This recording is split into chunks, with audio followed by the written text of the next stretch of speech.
Hello everybody, welcome back to Planet X News. This is Scott from the Nibiru channel. A few hours ago we had a 6.1 magnitude earthquake far off the coast of Alaska in the Aleutian Islands. Actually, it was closer to Russia than it was to the United States. And we also have some space weather for you. We're going to do a space weather report for March 27th, 2017, because once again we are going to have many issues with the coronal hole that is now facing Earth, and the solar wind speeds have gone up considerably, and we are definitely showing some abnormal activity that we do not want to see. We've also seen an increase in the magnitude of earthquake activity around the world, and there have been several alerts put up for this earthquake activity. Number one would be right off the coast of the state of Washington, Oregon, and Northern California. So you can see this coronal hole has now joined in with the coronal hole that has been constantly at the base of the sun for, well, I'd have to say more than 9 months now. We had the same issue back in the summer of 2016, where this large coronal hole encompassed the entire top of the sun. You know, that seems to have healed itself, but once again, ladies and gentlemen, we are continuing to have these coronal holes open up, and as they turn towards the Earth, they seem to get considerably larger. So we're going to go ahead and check out the actual solar wind speed, and it has actually picked up a little bit, not that much. The solar wind speed will be identified by the purple line that you see cutting across your screen here. And it was very, very low, about 395 kilometers per second. And as the night and the day has gone through since yesterday and leading up to today, it has actually picked up quite a bit, a little over 1 million miles per hour. I do expect these solar wind speeds to increase over the next 24 to 48 hours. We're going to look at the actual magnetosphere. This is the Z-cut solar wind velocity. Now, what you're looking at here in the color yellow, this is definitely an elevated velocity for the solar wind speed. And once again, as I have mentioned before, if you take a look at the length of these arrows, that basically signifies that the solar wind speed is increasing. Now, when you look at this normally, you'll see this area here where you see my cursor. It will be either in the darker blue or the light blue, light shades of green. But as you can see, it is picking up into the yellow and the orange. The bow shock is lit up in orange. So we're definitely starting to get battered by the particles of this solar wind. Now, we're actually going to look at the magnetopause, and this is our bow shock right here. This is our protection from the solar radiation and the solar winds. And you can see, if you look at the ends, they are fluctuating and curving inward. And that's kind of a bad sign, ladies and gentlemen. That's definitely not a good sign. And we're only looking at the data that has come in, and this is dated for today, March 27th. Now, they use universal time, so there are several hours ahead of the actual time where you're viewing this now. And right now it is 9:03 a.m. on the east coast of the United States.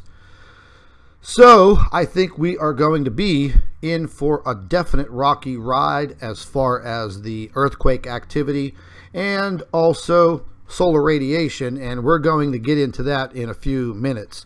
Now, what you're looking at here is the magnetosphere Y cut, And this is showing you the Earth's magnetic field lines. And, just by looking at this, it is very, very erratic. You can see that the Earth is being hit very hard at this point in time with these solar winds. And this is going to continue. This will probably continue for, I would have to say, at least the next 72 hours, possibly going into a fourth day. As far as radiation levels right now, definitely not looking good. Not looking good at all. What you're looking at here, normally, ladies and gentlemen, this area where you see where it's all enveloped in the orange and the red, normally this should be in the color blue or the very light aqua blue, and even in the green area. As you can see, this is very, very elevated, 21.1 Kelvin. Basically, this is showing that a lot of solar radiation is coming in and enveloping the entire planet. Sometimes you'll see a clear spot where you see my circle or where you see my cursor. But at this point in time, we are just literally getting battered and enveloped by this solar radiation and these charged particles. It's definitely not good, ladies and gentlemen. It's definitely not good at all. We're going to take a look real quick at the solar wind. This is a model, but what I wanted to show you is if you look down here where my cursor is, the small little sphere where you see my pointer, that is the Earth. Now, this actually goes out as a prediction model, and it goes out several days.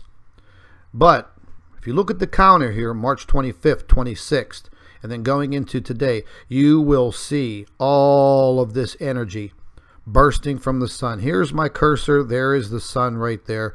And the Earth is just going to pass through it. Now, that was actually out in front of our planet. So we kind of got a little lucky in that aspect, because we could have been directly in line with that, and the situation would be, it'd be a lot worse. So you can see we were just basically a little bit behind when all of this energy from the sun came blasting through, and we are going to go through it. However, it will have passed somewhat, but it did put us in a higher energy level for the Earth going through. And you'll see right here, and if you look over here, this will actually show you where my cursor is.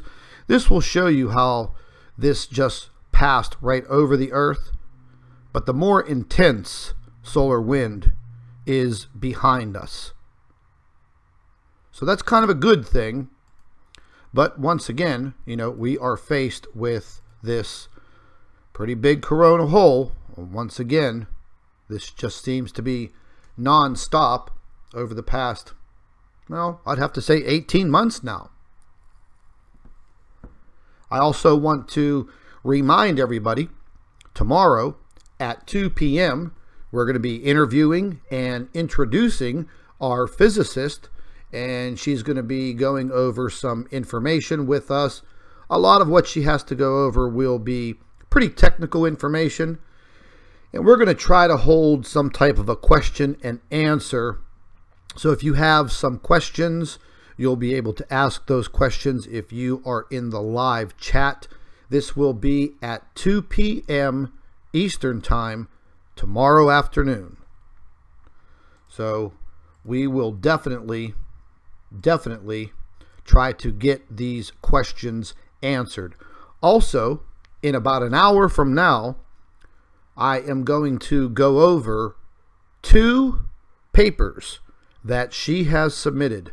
Very, very interesting information on the planet Venus and the information on this brown dwarf star.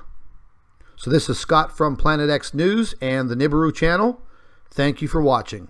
Stay tuned, ladies and gentlemen.